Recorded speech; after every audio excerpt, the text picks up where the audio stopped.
ब्रजभूषण को क्यों नहीं जेल डाला? ब्रजभूषण पर कार्रवाई क्यों नहीं हुई?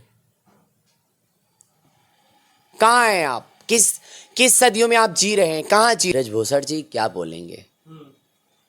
बस कहते रहे हैं दबदबा था, दबदबा है, दबदबा रहेगा।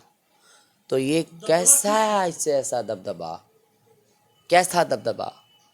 महिलाओं के साथ शोषण करने का दबदबा, महिलाओं के साथ भ्रष्टाचार करने का दबदबा और गुंडागर्दी करने का दबदबा। प्रधानमंत्री हिंदू, राष्ट्रपति हिंदू, चीफ जस्टिस हिंदू, मुख्यमंत्री हिंदू, गृह मंत्री हिंदू, रक्षा मंत्री हिंदू, तो हिंदू खतरे में कहाँ है?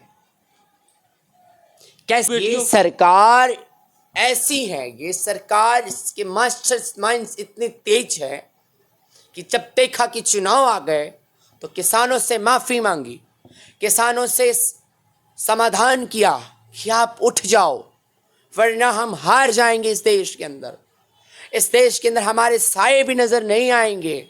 ऐसे किया है। हमारे साथ सलमा जी हैं, इनसे बातचीत करेंगे, जो देश में हालात हैं उन सब चीज़ों पे बात करेंगे। बहुत बहुत स्वागत है सलमा जी। जी बहुत बहुत स्वागत। आप क्या कुछ कहेंगी जो देश के हालात चल रहे हैं इस समय, आप किस नज़रिए से देख रही हैं? देखिए, तमाम नेताओं के उलूल जुलूल बयाने आ रहा है, वक्तव्य आ रहा है, उन सब चीज़ों को लेकर क्या कहेंगी? देश की जनता परेशान है।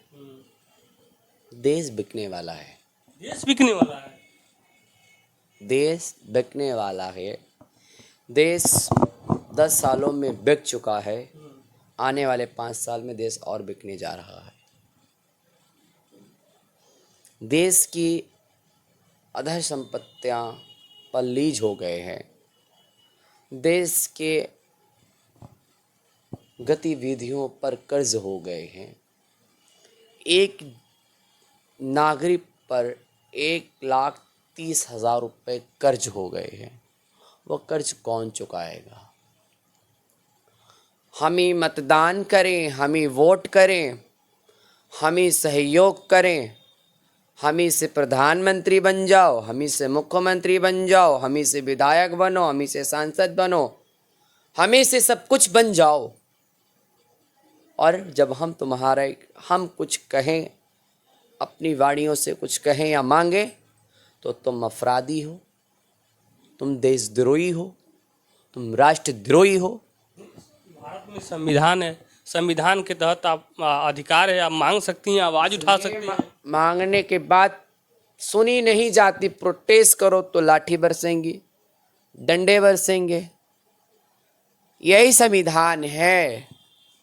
सरकार तो कहती है जो तोड़ फोड़ करते हैं, सरकारी कामों को, सरकारी संपत्तियों को नुकसान करते हैं, उन लोगों को कड़ी सजा दी जाती है। शांति तरीके से कर सकती हैं आप?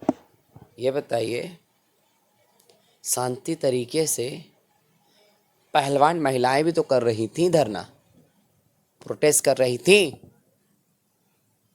ब्रजभूषण को क्यों नहीं जेल डाला?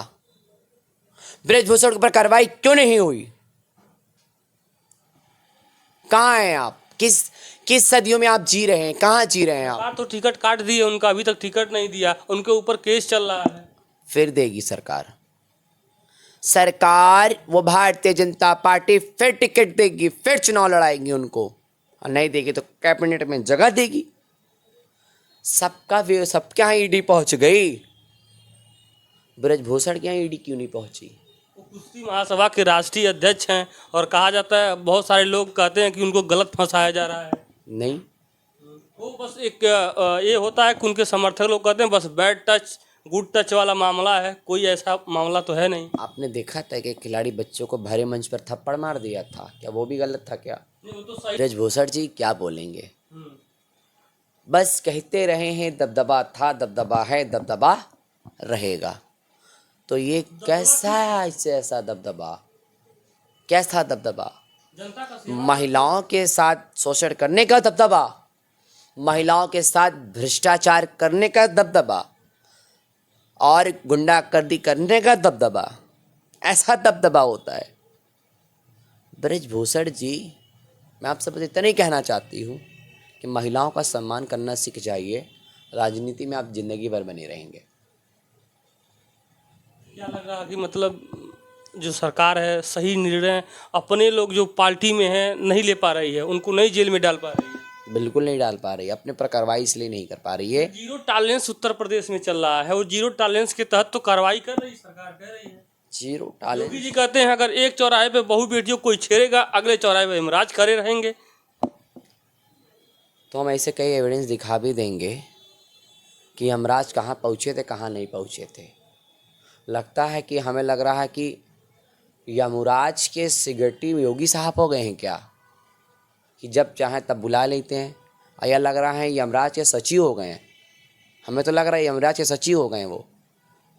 कितनी एविडेंस, बेचू में जो हुआ उस बेटी के साथ गैंग रेप हुआ, उसके घर बुलडोज़र क्यों नहीं चल पाया, उसके लिए क्यों नहीं यमराज खड़े हो पाए। कहाँ गए यमराज? जेल में पड़ा है वो आज, उसके घर पर बुलडोज़र तो नहीं चल पाया।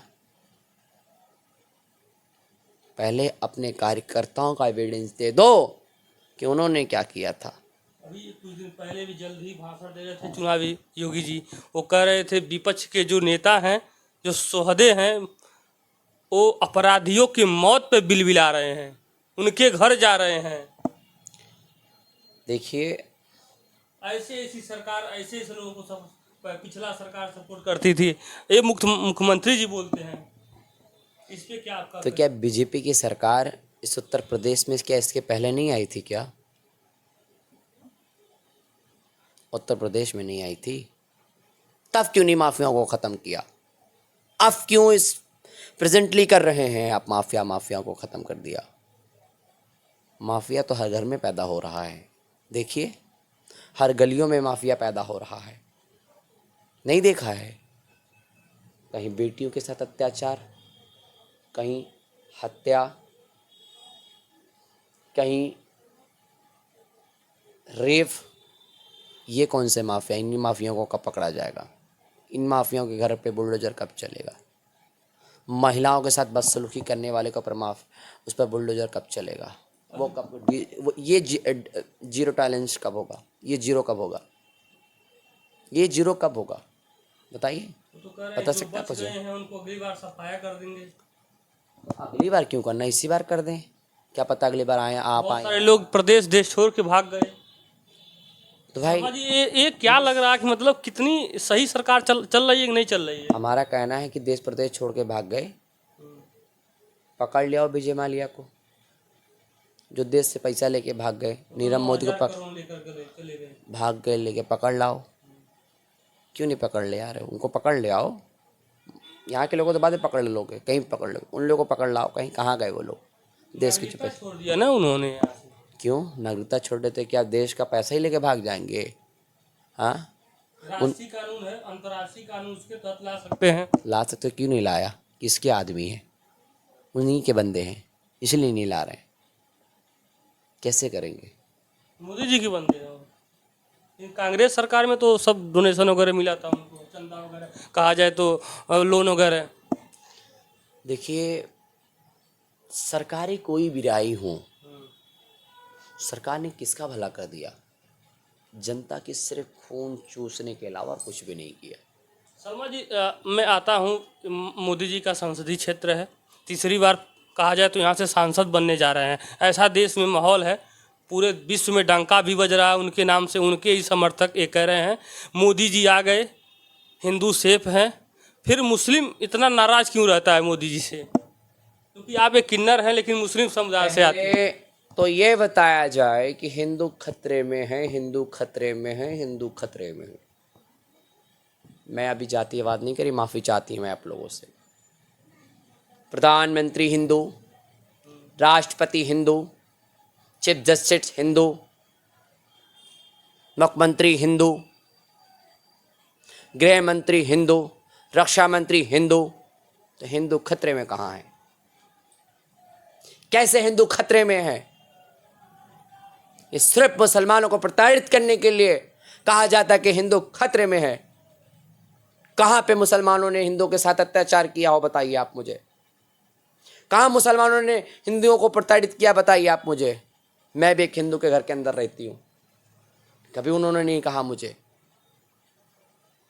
मैं पूरे हिंदू के मोहल्ले में रहती हूँ, मैं सबकी सेवा करती हूँ, सबके साथ रहती हूँ। बताइए कि कहाँ किसी के साथ गलत किया किसी ने? और आज कहते हैं हिंदू सेफ है। हिंदू सेफ नहीं, देश की जनता इस सरकार से सेफ ही नहीं है। ये क्यों नहीं कहते आप? ये बार बार आप क्यों रटते हैं आप? हिंदू खतरे में, हिंदू खतरे में। ये बात इसलिए कहना पड़ा क्योंकि प्रधानमंत्री कुछ दिन अभी 2-4 दिन पहले भाषण दे रहे थे। उन्होंने कहा कि इनके ज़्यादा बच्चे हैं तो कांग्रेस की अलायंस की सरकार अगर बन जाएगी, उनके बच्चे में जो घुसपैठी हैं, देश की बहू बेटियां माताओं का जो गहना है, जो मंगलसूत्र है, उन सब मुस्लिमों में बांट देगी, जो घुसपैठी मुसलमान है। नहीं नहीं, ये कांग्रेस के मैनिफेस्टो में बोला है। मोदी जी खुद बोले कि मैनिफेस्टो में उनके है कांग्रेस के, तो ऐसा कुछ है क्या? कोई एविडेंस नहीं, गलत है। कहीं हमें लगता है कि बीजेपी ही मंगलसूत्र न भिजवा दे, उनके गहने भिजवा दे। और 10 बच्चे 20 बच्चे पैदा करने का क्या बात? यशोदा बहन ने भी, अरे हीरा बहन ने भी। मोदी जी कितने भाई हैं? 6 भाई है। 6 भाई। बहनें कितनी हैं? 6 भाई बहन मिला शायद है। तो सारों को पहले भेजो अनाथ आश्रम। एक भाई बहन पहले माँ के नाम से हो जाओ, फिर बताओ, फिर कहलाओ, फिर हो पाएंगे ऐसा? तो कहते हैं पूरे भारत के 144-40 करोड़ हमारा परिवार है। परिवार है। हम दुख समझते हैं मोदी जी, वो रो देते हैं आते हैं मंच पे। तो इतने किसान कैसे मर गए?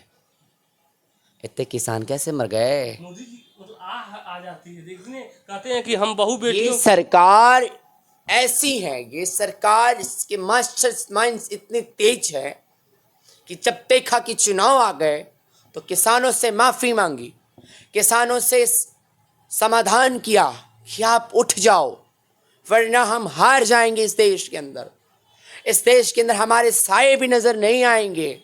ऐसे किया है प्रधानमंत्री जी ने।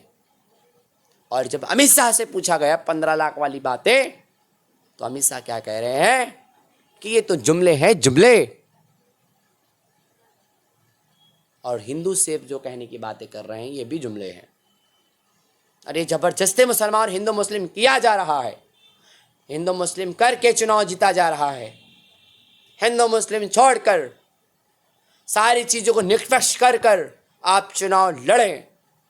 और चुनाव आयोग ये क्यों नहीं करता कि बगैर जातिवाद किए आप चुनाव को लड़ना है?